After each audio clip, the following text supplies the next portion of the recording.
going to discuss about classification of microorganisms. तो classification of micro organism पढ़ने से पहले हमें ये पता होना चाहिए कि माइक्रो ऑर्गेनिजम्स होते क्या है. ठीक है, तो माइक्रो ऑर्गेनिजम्स क्या है? They are organisms that cannot be seen with the naked eye. क्या मतलब हो? ये वो ऑर्गेनिजम्स है जिनको हम नेकेड आई से नहीं देख सकते. जैसे अगर ऑर्गेनिज्म एनिमल्स हम बात करते हैं, कोई पेट है, कोई डॉग है, कोई बर्ड है, उन सबको हम डायरेक्टली देख सकते हैं. पर जो माइक्रो ऑर्गेनिजम्स हैं वो इतने ज़्यादा छोटे हैं कि उनको हम नेकेड आई से नहीं देख सकते. तो उनको हम कैसे देखेंगे? उनको हम देखते हैं, they can only be seen under microscope.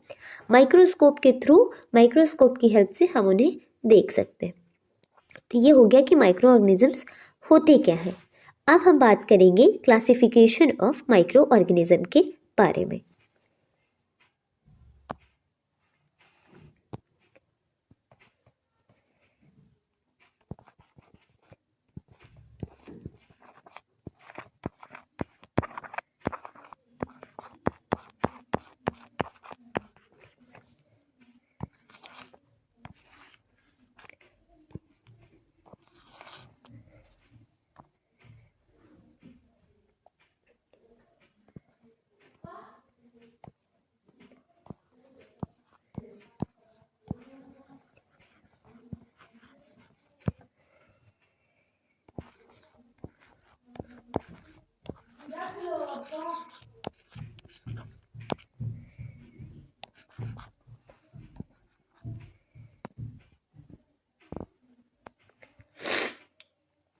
तो माइक्रो ऑर्गेनिजम्स कितने टाइप के हो गए? 2 टाइप के हो गए, प्रोकैरियोट एंड यूकैरियोट. अब प्रोकैरियोट क्या होते हैं?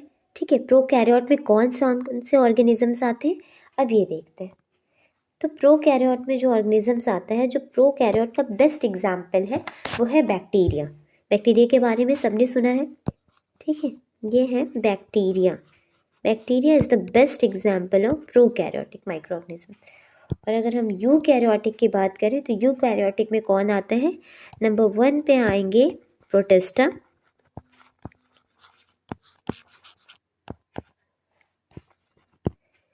प्रोटिस्टा के बाद आपका आता है फंजाई.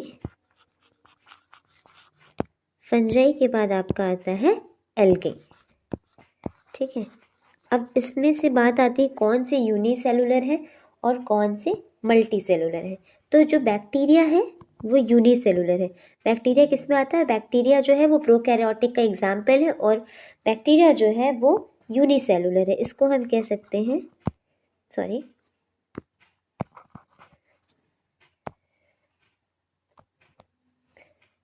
यूनिसेलुलर. ठीक, अब इधर बात करते हैं. इधर क्या है? यूकैरियोटिक में जो प्रोटिस्टा है, प्रोटिस्टा को हम यूनिसेलुलर कह देते हैं. फंजाई मल्टी सेलुलर है, एल्गाई मल्टी सेलुलर. तो यूकैरियोटिक्स में यूनिसेलुलर भी आते हैं और मल्टी सेलुलर भी आते हैं. अब हम बात करते हैं इसकी क्लासिफिकेशन के बारे में.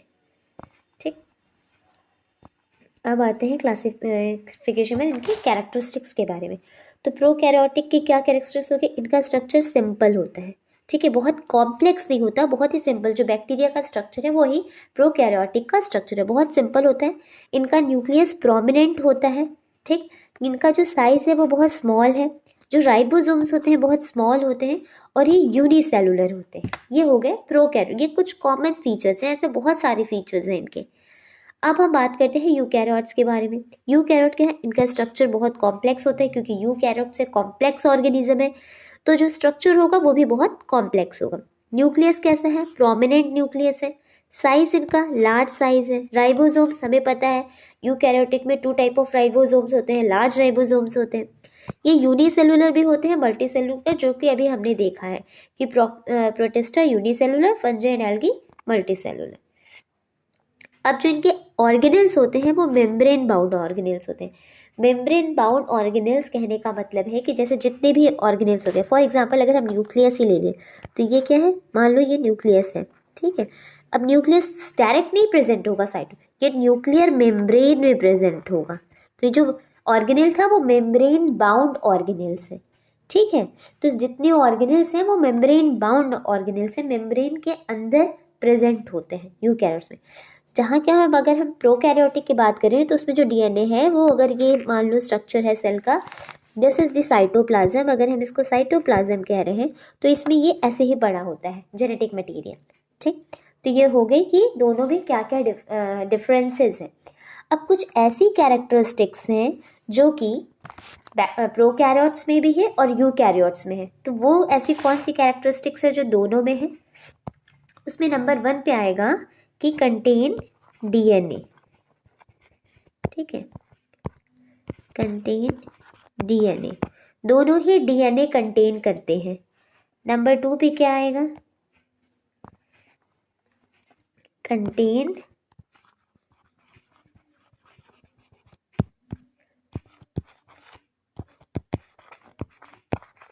राइबोसोम, दोनों ही राइबोसोम कंटेन करते हैं।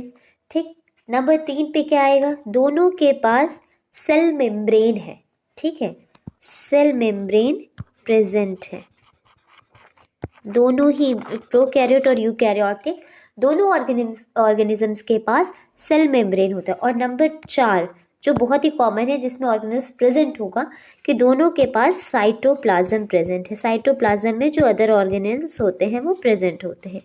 ये वो कैरेक्टर्स हैं जो दोनों में पाए जाते हैं। ठीक है, इसके लिए हम कह सकते हैं ये बोथ, दोनों में है। ठीक, और ये जो हो गए, ये हो गए डिफरेंसेस, जो ये प्रोकैरियोटिक के हो गए, ये यूकैरियोटिक के हो गए।